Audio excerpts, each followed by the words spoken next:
Kami menikmati kehadiran-Mu ya Tuhan. Roh Kudus bekerja di dalam hati dan pikiran setiap kami. Engkau yang mengambil alih ibadah ini dari awal sampai akhirnya ya Roh Kudus. Dipermuliakan Engkau ya Bapa, ya Yesus, ya Roh Kudus. Kau bertahta di atas puji-pujian umat-Mu. Biarlah Kau disenangkan lewat pujian penyembahan umat yang atasnya nama-Mu disebut ya Yesus. Mari Roh Kudus ambil alih pemberitaan firman Tuhan sebentar ini.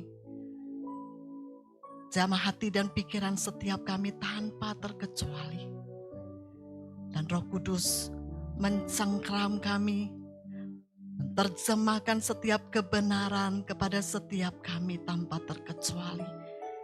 Baik kami yang hadir di tempat ini maupun saudara-saudara kami yang masih mengikuti ibadah secara online. Dari anak-anak kecil sampai orang-orang tua tanpa terkecuali. Roh Kudus bekerja. Terpujilah nama-Mu ya Tuhan kekal selama-lamanya. Di dalam nama Tuhan Yesus, kami naikkan pujian penyembahan dan doa kami ini. Amin. Silakan duduk Bapak Ibu, saudara-saudari yang terkasih di dalam Kristus Yesus. Puji Tuhan, Shalom Bapak Ibu yang terkasih. Shalom juga bagi Bapak Ibu dan saudara-saudara yang masih mengikuti ibadah Light City Ministry secara online. Dan bagi Bapak Ibu yang baru pertama kali hadir di tempat ini, selamat datang juga. Dan ibadah hari ini kita gabungan antara anak-anak sama orang dewasa. Jadi mari anak-anak boleh duduk dengan tenang dan dengarkan firman Tuhan. Karena firman Tuhan ini juga buat kalian ya. Amin. Baik, puji Tuhan. Kita mau baca dari Kisah Para Rasul. Karena hari ini kita ibadah memperingati kenaikan Tuhan kita Yesus Kristus. Yang di kalendernya Indonesia itu kita libur. Dan semua warga negara Indonesia tahu persis hari ini adalah hari memperingati kenaikan Yesus Kristus. Ya, Tuhan memberkati. Mari kita mau baca firman Tuhan dari Kisah Para Rasul. Ini ayat yang mungkin setiap tahun ketika kita ibadah memperingati kenaikan Yesus Kristus kita baca gitu ya. Nah, kita baca dari ayat yang ke-6, Kisah Rasul 1 ayat yang ke-6 sampai dengan ayat yang ke-11. Kita baca bergantian ya Bapak Ibu Saudara sekalian. Saya baca ayat yang genap, Bapak Ibu ayat yang ganjil. Perikopnya adalah Yesus terangkat ke sorga. Maka bertanyalah mereka yang berkumpul di situ, Tuhan, maukah Engkau pada masa ini memulihkan kerajaan bagi Israel?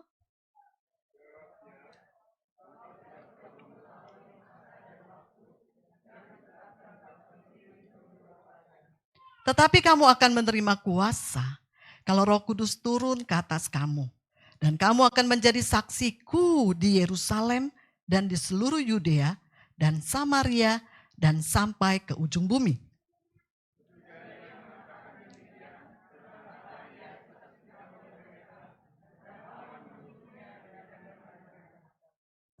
Ketika mereka sedang menatap ke langit waktu ia naik itu, tiba-tiba berdirilah dua orang yang berpakaian putih dekat mereka.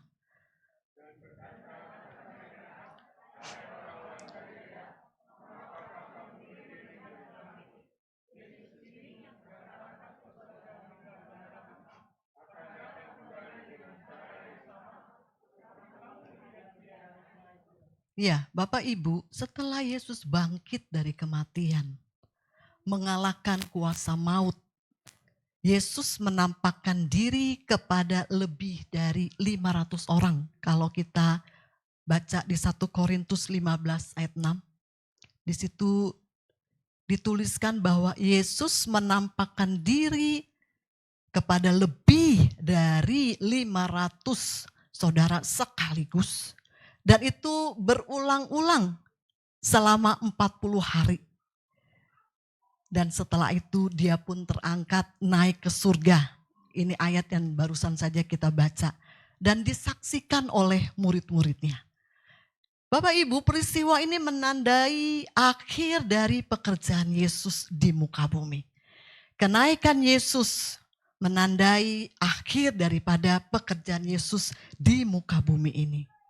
Dan kenaikan Yesus membuktikan bahwa Ia Tuhan yang Maha Kuasa. Amin. Dia tidak hanya manusia 100%, tetapi dengan kematian, kebangkitan, dan kenaikannya, dia menunjukkan bahwa dia adalah Tuhan. Dan Tuhan yang Maha Kuasa. Nah, menjadi perenungan kita pada pagi hari ini. Apa sih arti atau makna dari kenaikan Tuhan Yesus?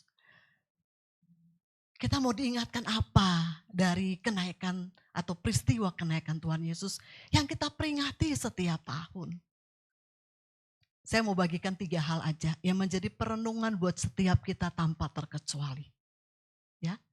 Yang pertama,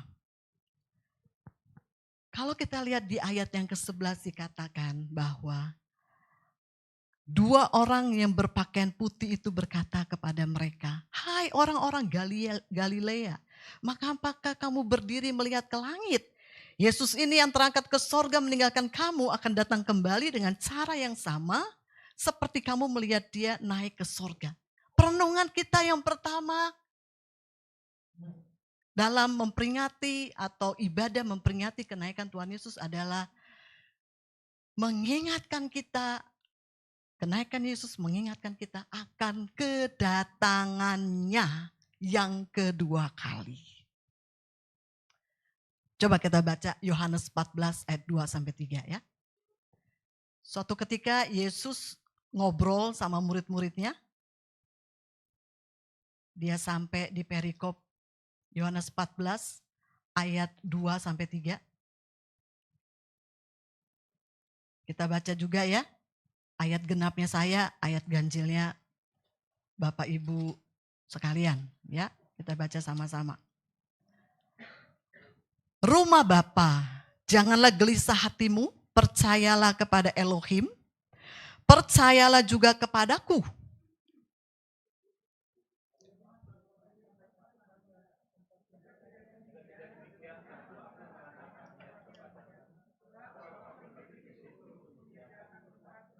Sama-sama.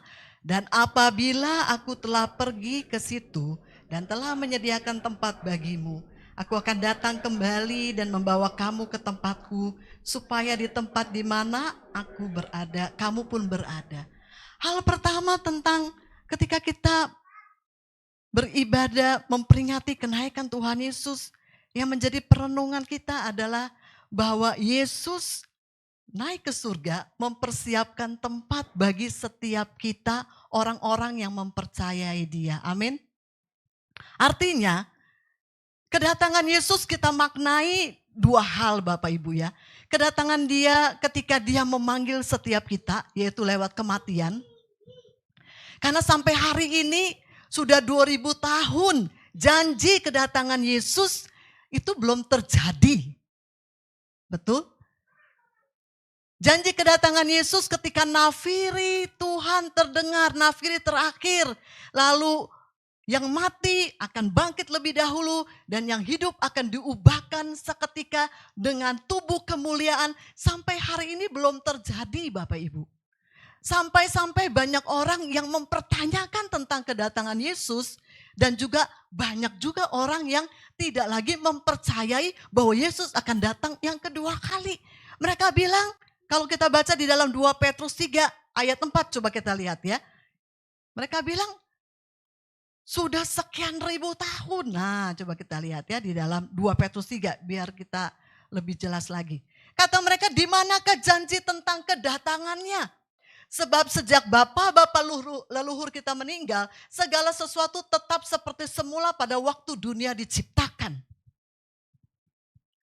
Dan kalau kita lihat ayat 8-9, ayat 8-nya sampai dengan 9 dikatakan bahwa Akan tetapi saudara-saudaraku yang kekasih, yang satu ini tidak boleh kamu lupakan, yaitu bahwa di hadapan Tuhan satu hari sama seperti 1000 tahun, dan 1000 tahun sama seperti satu hari. Ayat 9-nya, Tuhan tidak lalai menepati janjinya. Amin.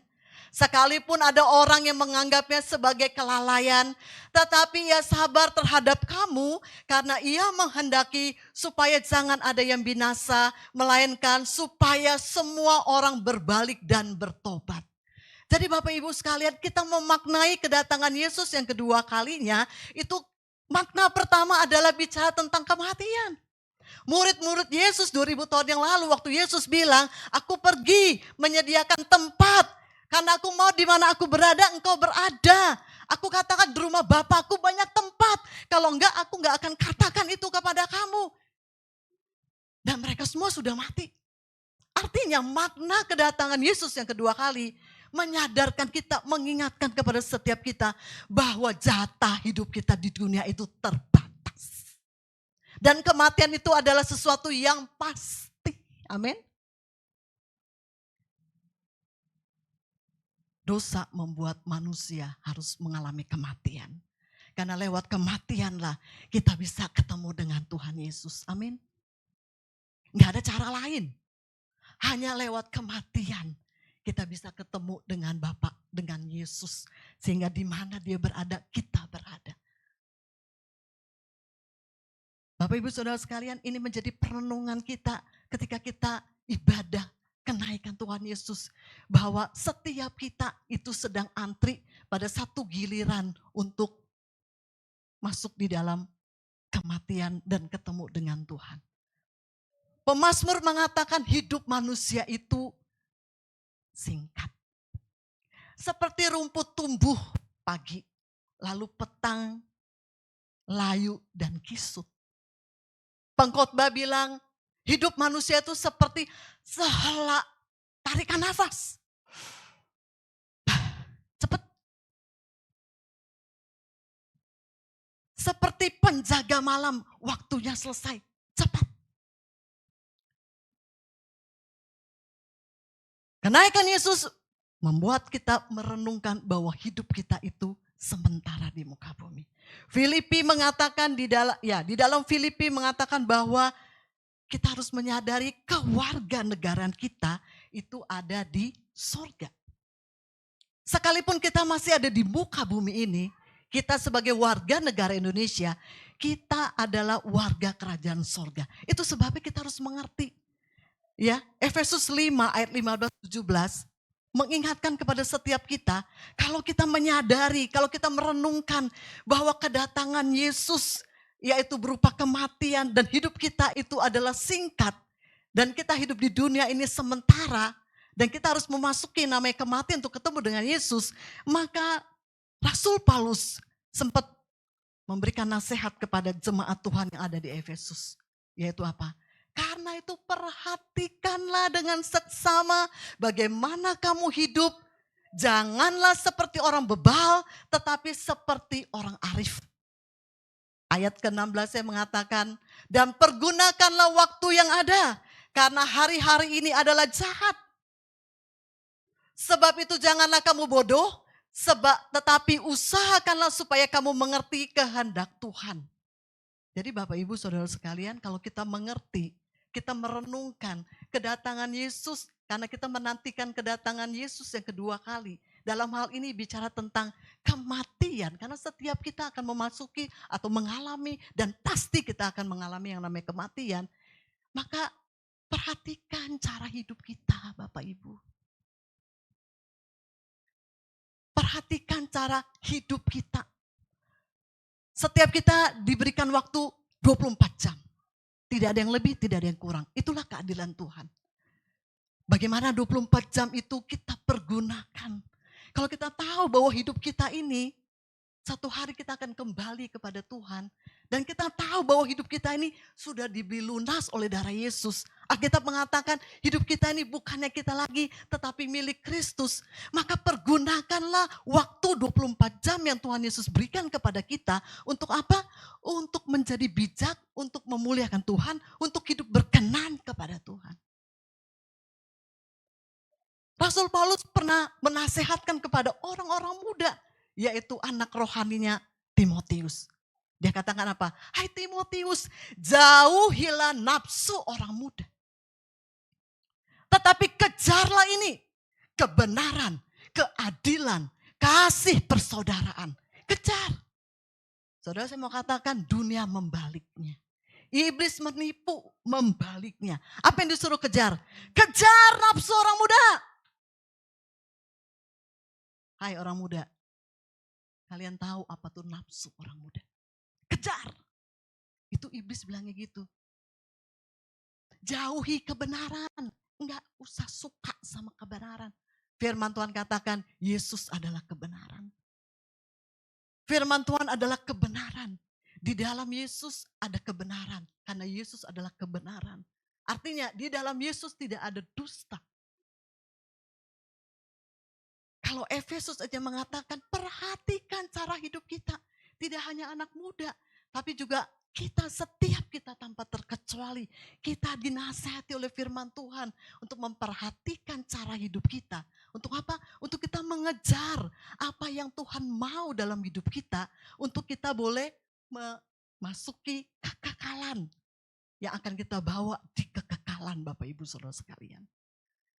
Jadi perhatikan baik-baik. Renungkan baik-baik. Ketika kita memperingati kenaikan Yesus, hal pertama yang perlu kita sadari bahwa hidup kita sementara.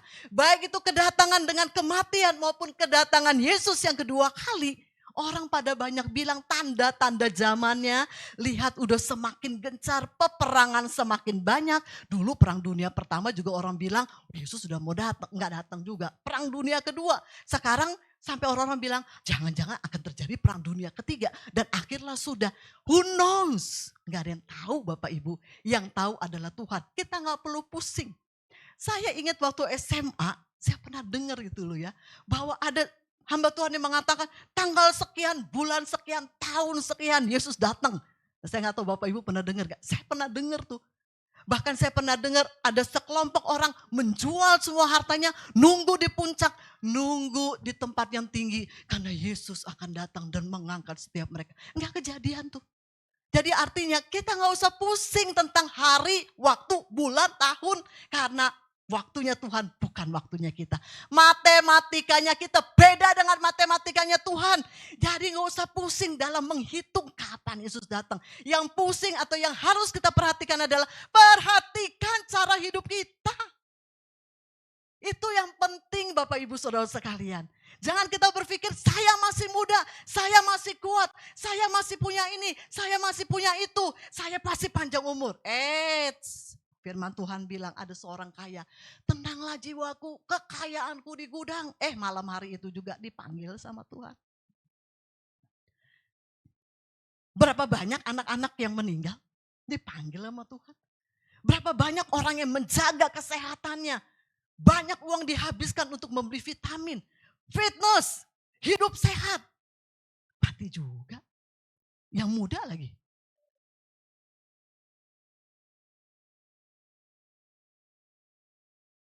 Artinya,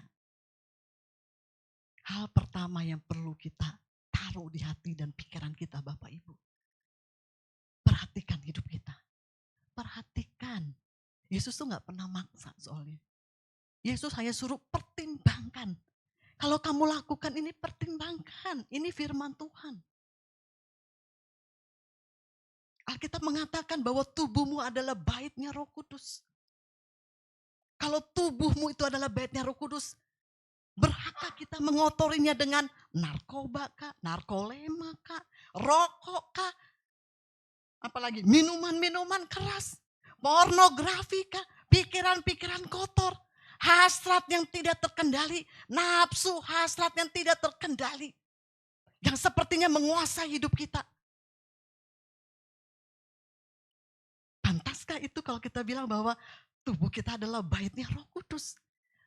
Pertimbangkan, perhatikan. Amin. Ini hal pertama yang perlu kita renungkan Bapak Ibu Saudara sekalian. Ketika kita beribadah merayakan kebangkitan Tuhan Yesus Kristus. Bahwa hidup kita itu singkat. Karena hidup kita singkat, perhatikan cara hidup kita. Perhatikan cara hidup kita. Anak-anak muda, perhatikan cara hidup kita.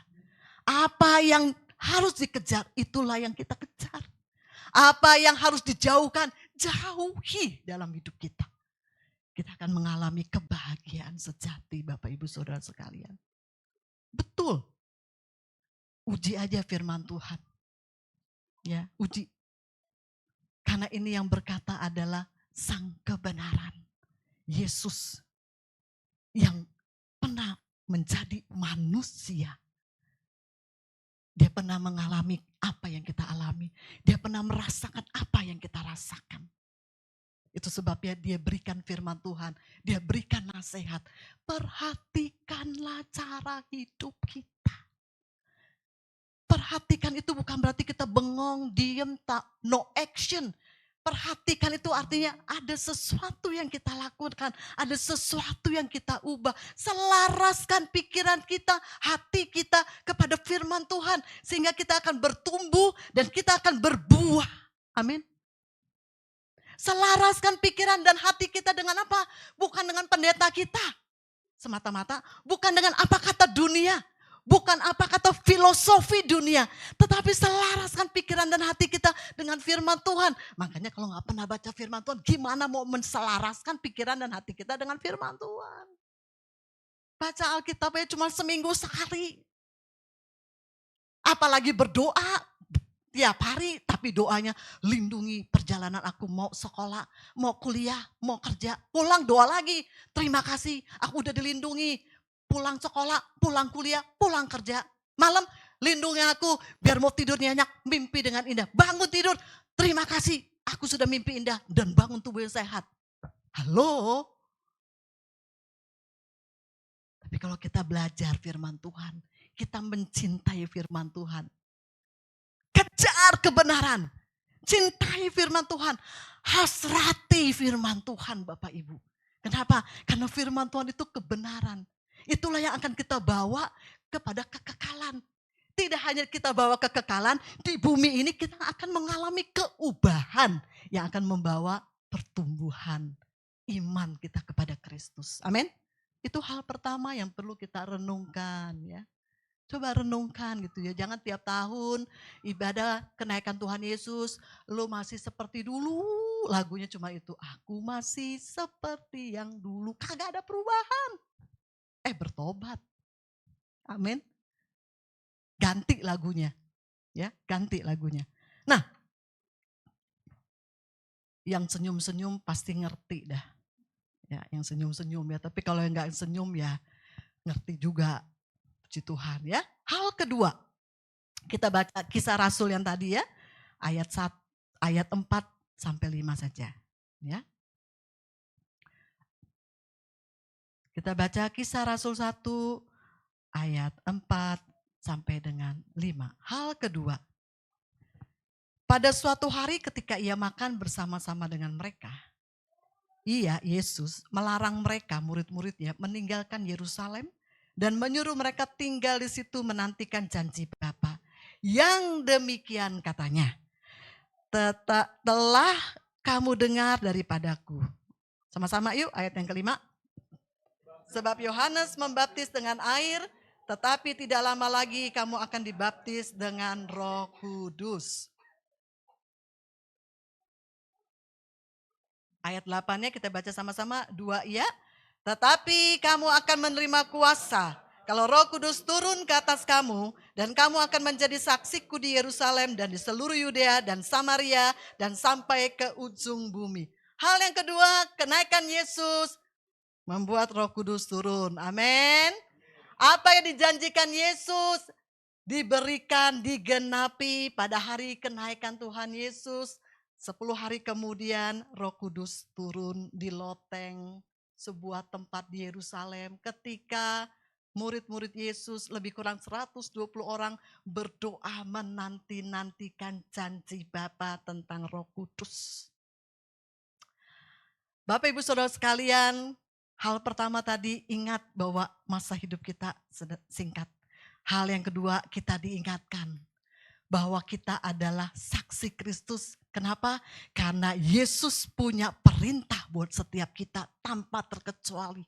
Baik kita bukan pendeta, gelarnya bukan PDT. Setiap kita orang yang percaya kepada Yesus, Matius katakan, Matius 28, pergi jadikan segala bangsa muridku. Sebelum Yesus naik, dia katakan pada murid-muridnya, pergi. Siapa di sini yang murid? Coba angkat tangan tinggi-tinggi. Yang murid, yang murid, yang murid. Yang murid. Yesus katakan, pergi jadikan segala bangsa muridku. Makanya Roh Kudus diberikan. Kenapa? Karena kalau Yesus tetap ada di muka bumi, Yesus punya keterbatasan. Yesus gak bisa melakukan mujizat di tempat yang berbeda dalam waktu yang bersamaan. Waktu Yesus masih menjadi manusia, berapa kali Yesus menegur murid-muridnya, hai engkau orang yang enggak percaya. Yesus harus naik ke surga agar Roh Kudus diberikan kepada kita. Sehingga apa? Sehingga amanat agung itu bisa dilakukan.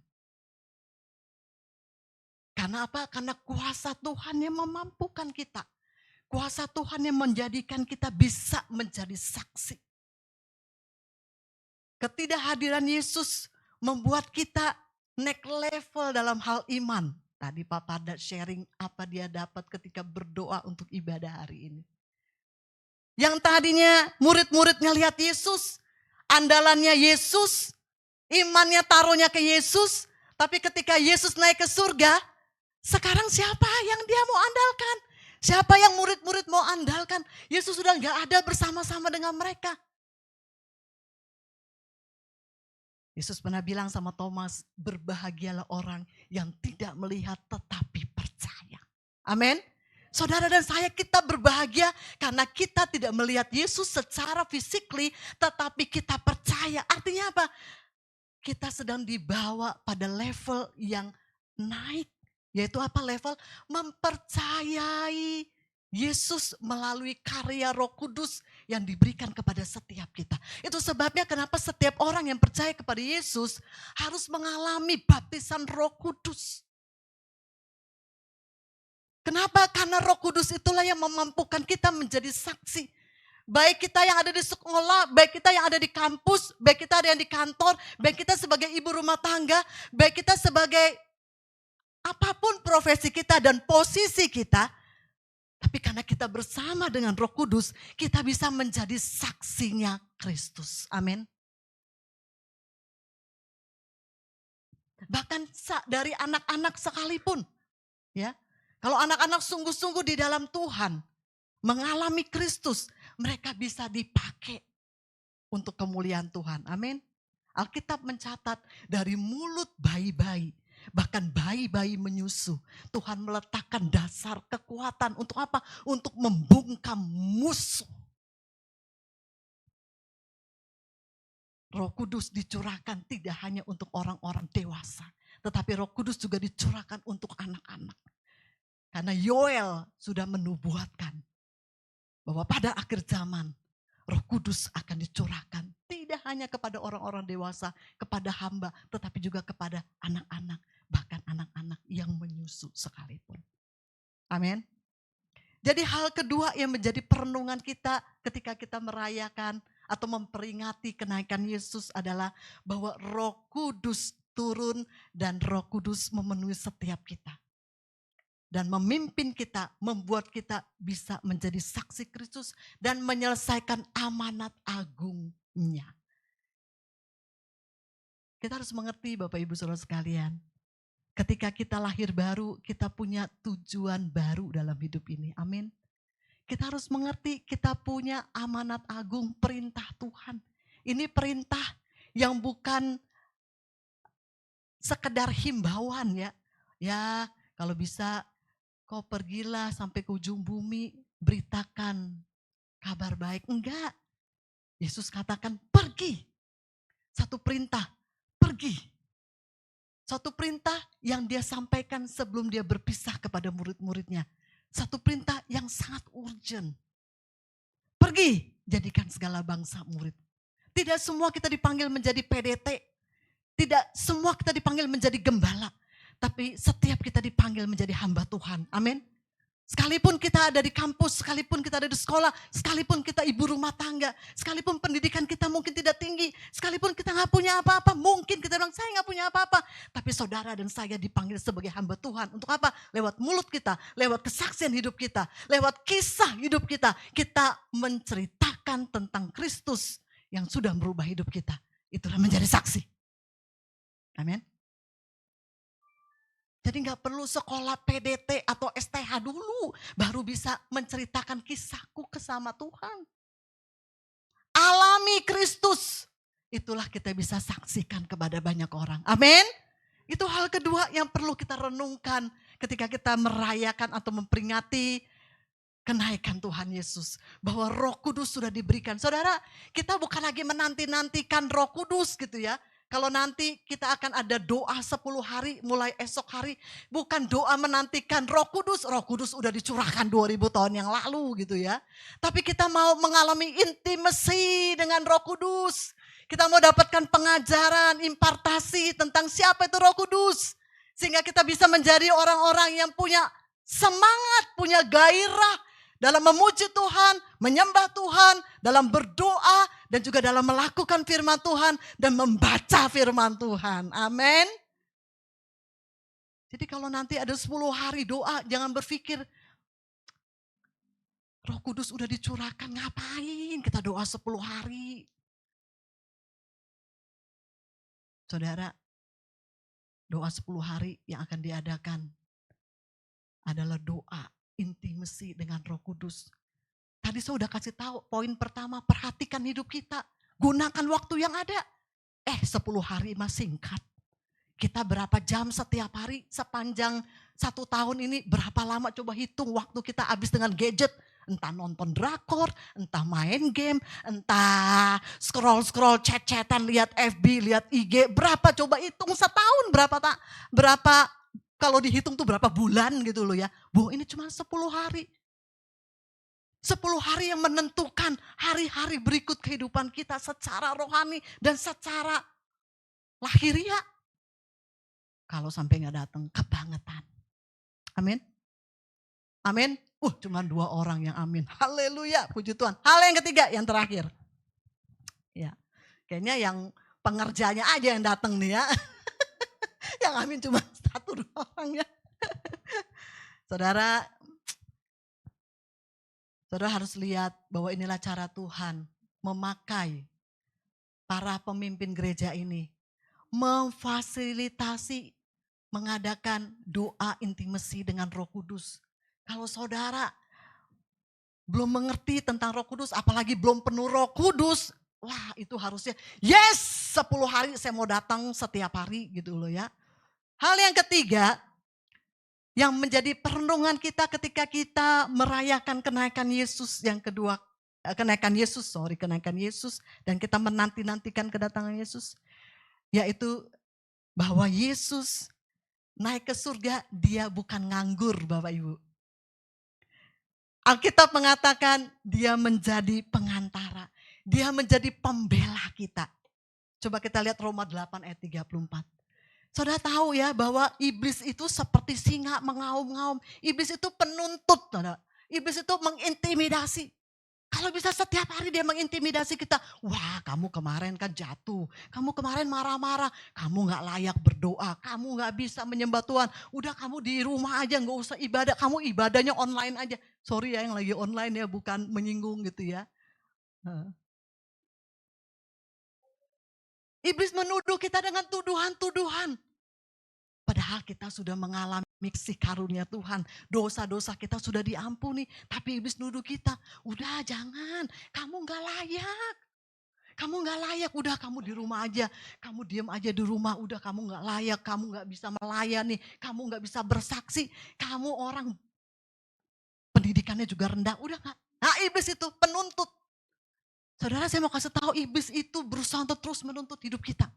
Tapi kita bersyukur, Yesus naik ke surga, duduk di sebelah kanan Bapa. Ngapain dia? Bukan cuma ketawain kita, bukan cuma tidur-tiduran, bukan tanpa pekerjaan. Alkitab mengatakan Yesus yang telah mati, bahkan lebih lagi yang telah bangkit, yang juga duduk di sebelah kanan Tuhan, yang malah menjadi pembela bagi kita. Haleluya. Ibrani 7 ayat 25 menegaskan bahwa Yesus naik ke surga, dia menjadi pembela saudara di hadapan Bapa. Enggak Bapak, dia darahku sudah tercurah buat dia. Enggak Bapak, dia layak. Yesus membela kita. Bahkan Yesus menjadi pensyafaat kita. Kenapa? Karena dia tahu persis apa yang kita alami Bapak Ibu. Saudara jangan berpikir, wah Yesus gak pernah menikah sih. Jadi Yesus gak tahu pergumulanku sebagai istri, sebagai seorang ibu. Bagaimana menghadapi suami, begitu juga suami bagaimana menghadapi istri, begitu juga anak-anak bagaimana menghadapi orang tua, begitu juga anak-anak bagaimana menghadapi kakak adik, begitu juga dalam jemaat lokal menghadapi teman-teman satunya. Yesus nggak tahu. Hey, karena ia sanggup juga menyelamatkan dengan sempurna semua orang yang oleh dia datang kepada Elohim, Aba. Sebab ia hidup senantiasa untuk menjadi pengantara mereka. Haleluya Bapak Ibu. Ini hal yang ketiga yang perlu kita renungkan. Bahwa Yesus di surga, dia bersyafaat buat kita. Dia membela kita. Iblis menuntut, Yesus bilang, enggak Bapak. Iblis menuntut, Yesus bilang, enggak Bapak. Itu sebabnya ketika kita jatuh dalam kelemahan kita. Ingat, kita masih manusia daging. Di mana firman Tuhan bilang, daging ini punya keinginan. Roh penurut daging itu lemah. Kita mungkin masuk dalam kelemahan. Kita mungkin mengalami kejatuhan. Setiap hari mungkin. Entah itu marah-marah. Entah itu pikiran porno. Entah itu kita melakukan hal-hal yang jahat. Tapi ingat, kita punya pembela. Kita jangan mau diintimidasi dengan iblis. Kita harus bangkit. Kita bilang, Tuhan engkau pembela hidupku. Engkau pembela hidupku. Engkau pembela hidupku. Iblis, stop. Aku katupkan mulutmu. Karena iblis dikatakan seperti singa mengaum-ngaum. Katupkan mulut itu. Kita katupkan mulut iblis. Dan kita katakan berhenti. Kenapa? Berhenti engkau menuntut. Kenapa? Karena aku punya pembela. Yang siang malam. Kalau pembela kita di dunia ini bisa harus tidur. Dia gak bisa siang dan malam. Tapi kita punya pembela agung kita. Yang gak pernah tidur. Yang senantiasa berjaga-jaga atas hidupmu dan hidup saya. Amin. Itu sebabnya jangan kita berpikir, aduh masalah saya susah. Berhenti untuk mengatakan kita punya masalah susah. Kayaknya gak bisa ada yang menyelesaikan. Pendeta tingkat dewa juga gak bisa menyelesaikan. Stop, berhenti. Datang sama Tuhan. Doa. Masuk di dalam doa. Makanya doanya juga jangan cuma doa makan, doa pergi, doa tidur. Masuk di dalam doa, berseru sama Tuhan. Bersatu bersama dengan Yesus. Karena firman Tuhan mengatakan Roh Kudus mengajar kita berdoa. Karena kita pada dasarnya gak tahu berdoa. Roh Kudus mengajarkan kita dan kita masuk di dalam doa. Dan kita bersatu dengan si pembela pengantara kita. Yaitu Yesus yang siang dan malam tepokin kita. Ayo Elkana, ayo Lois, ayo Gloria, kamu bisa. Taruh di pikiran dan hati kita. Roh Kudus dia berikan kepada kita. Tapi Yesus enggak tidur. Yesus enggak nganggur. Yesus membela kita. Kita punya persoalan apa Bapak Ibu? Bawa sama Tuhan. Pensyafaat agung kita. Bersama-sama dengan dia. Sehingga kita bisa nyatu dengan hatinya Tuhan. Ketika kita berdoa bersama-sama. Di dalam kuasa Roh Kudus. Kita masuk dalam tingkat level doa yang menyatu sama Tuhan. Tiba-tiba kita bisa berdoa untuk seseorang. Tiba-tiba kita bisa berdoa buat anak kita, suami kita, istri kita, tetangga kita, anggota keluarga kita. Kenapa? Karena Roh Kudus taruh di hati kita. Karena apa? Karena kita menyatu dengan pensyafaat agung kita yaitu Yesus. Itu hal ketiga yang perlu kita ketahui. Jadi Bapak Ibu Saudara sekalian.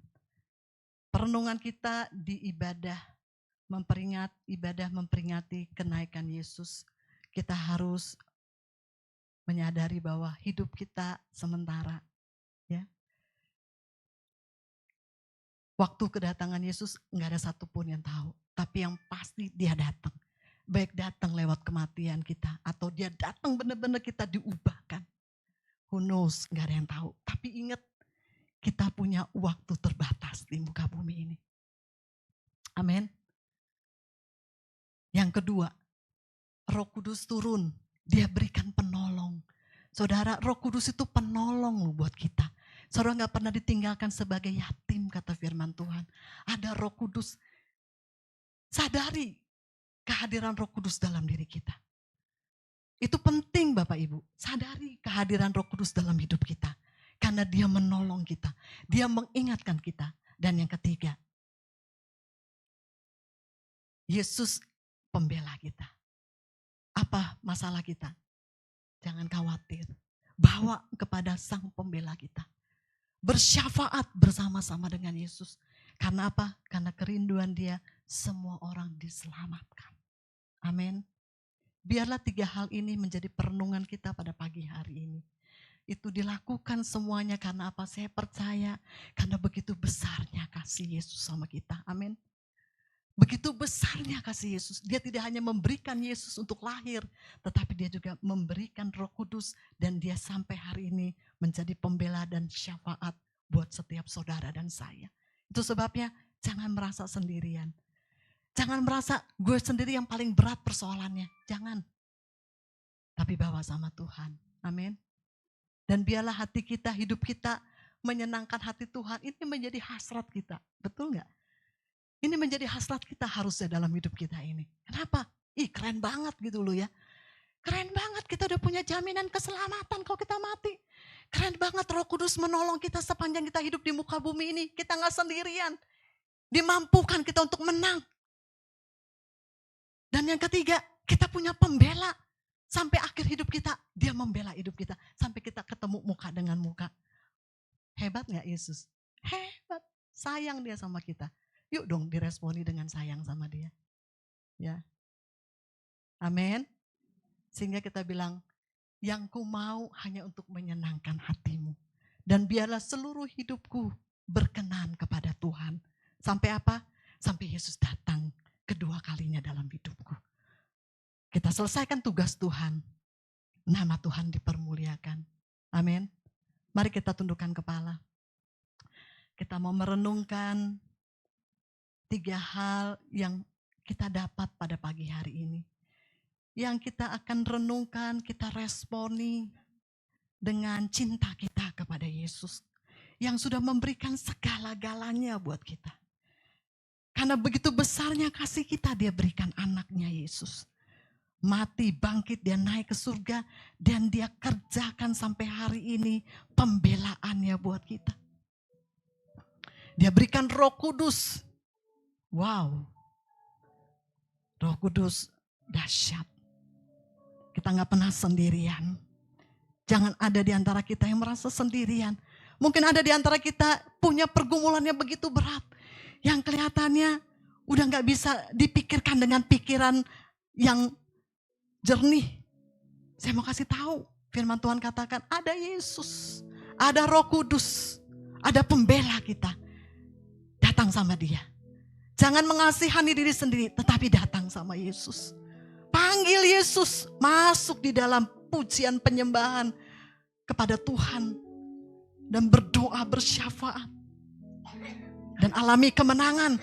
Sehingga kita tahu tugas utama kita menyelesaikan di zamannya hidup kita. Yaitu amanat agung. Dimanapun posisi kita, kita selesaikan. Amin Tuhan. Sungguh Yesus namamu indah. Kau kekasih hatiku, kau dambaan jiwaku. Bapak ibu saudara sekalian. Mari kita bawa, kita taruh tangan kita di hati kita, di dada kita. Mari masing-masing katakan hal-hal yang engkau mau katakan sama Yesus. Yang hadir di tengah-tengah kita, di dalam kita. Melalui Roh Kudus.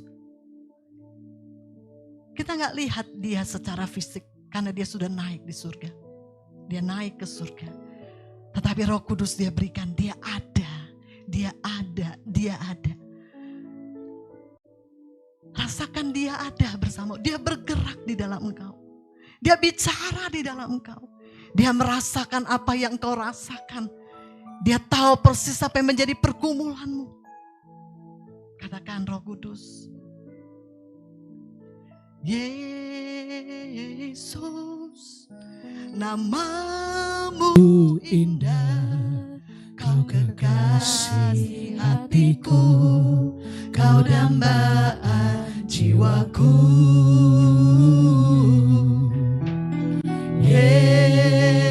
Yesus, ku cinta padamu, selalu dekat padamu, itu kerinduanku. Katakan lagi yuk, Yesus namamu indah.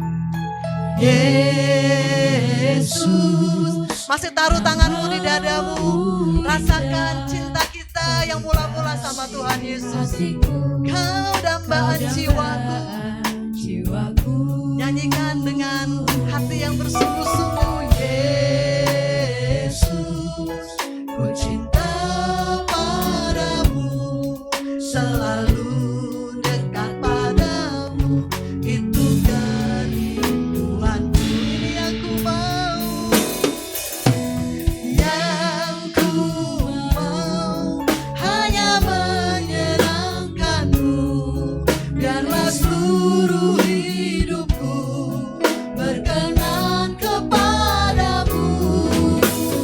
Bukan emas, perak, bahkan permata, namun kau segalanya yang terbaik di dalam hidupku. Mari tetap bawa kedua tangan kita di dada kita, Bapak Ibu. Jujur yuk di hadapan Tuhan. Masihkah Yesus yang terutama dan segalanya dalam hidupmu? Atau sudah digantikan dengan gadgetmu? Sudah digantikan dengan pacarmu? Sudah digantikan dengan suami atau istri atau anak-anakmu? Jabatanmu? Pelayananmu? Hartamu?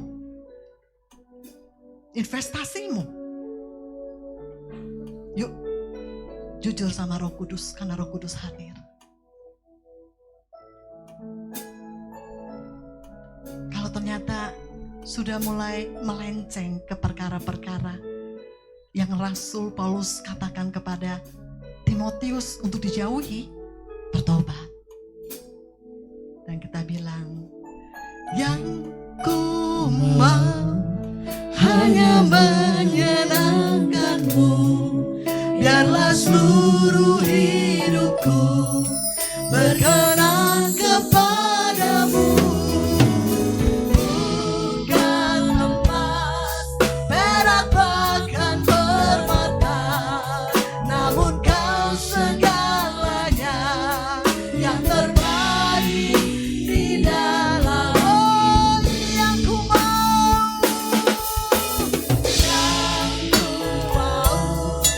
hanya menyenangkanmu, biarlah seluruh hidupku berkenan kepadamu.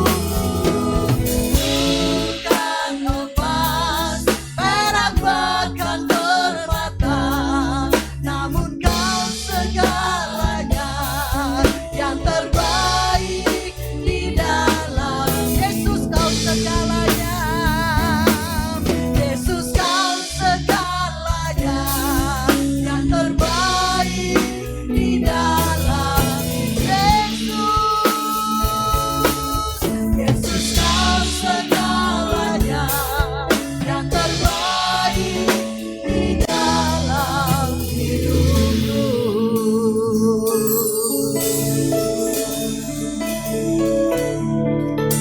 Haleluya Tuhan. Terima kasih Bapa.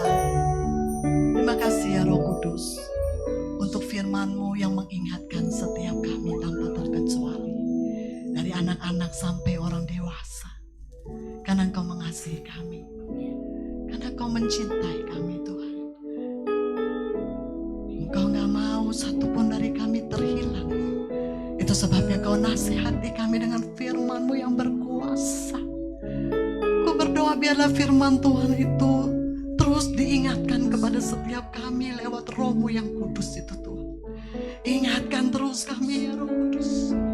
Sadari kami Tuhan, kehadiran-Mu ya Roh Kudus dalam hidup kami.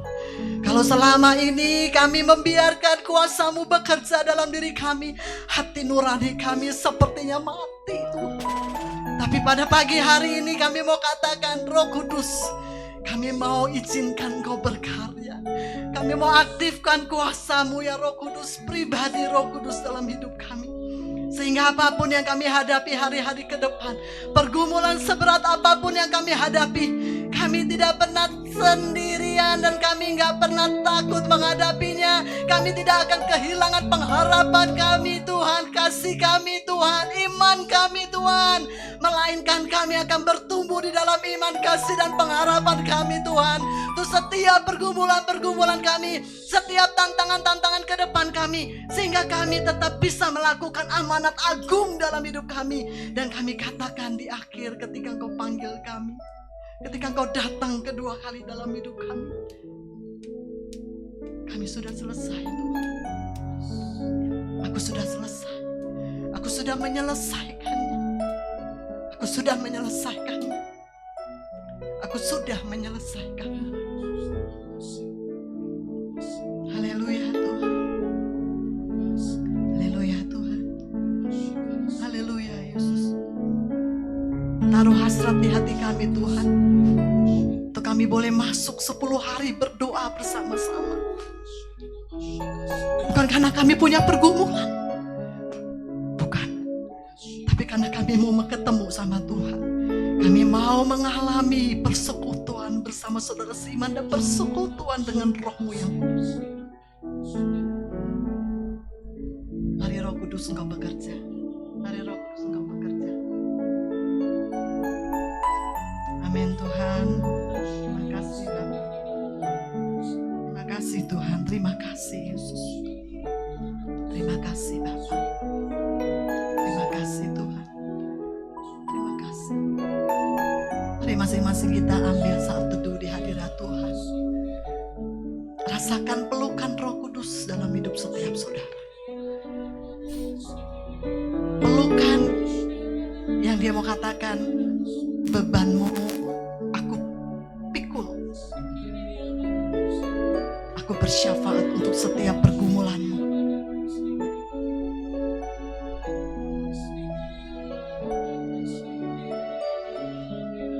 Kalau selama ini kita gak merasakan kasih Kristus, mari buka hati kita. Lihatlah, Dia berdiri dengan begitu sopannya di depanmu, dengan tangan yang terbuka, karena Dia Bapa yang baik. Dia selalu ada buat kita. Amin, haleluya Tuhan. Kita angkat satu pujian ini lagi. Yesus, namamu indah.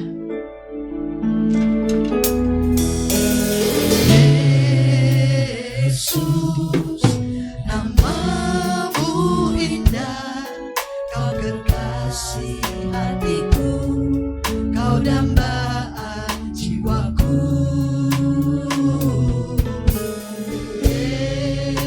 Yesus, ku cinta padamu, selalu dekat padamu, itu kerinduanku. Ini yang ku mau Tuhan, yang ku mau hanya menyenangkanmu, biarlah seluruh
Bapak Ibu, sebentar teman-teman akan memberikan formulir seperti yang saya sudah singgung bahwa mulai esok hari kita akan masuk di dalam intimacy with Holy Spirit ya. Udah ada ininya, brosurnya, boleh ditampilkan. Ya, saya mengundang untuk Gloria mungkin untuk menyampaikan atau mengarahkan ya, sehingga mengisinya bisa dengan baik dan benar. Saya persilakan Gloria, dan setelah itu nanti Pak Parda akan doa berkat.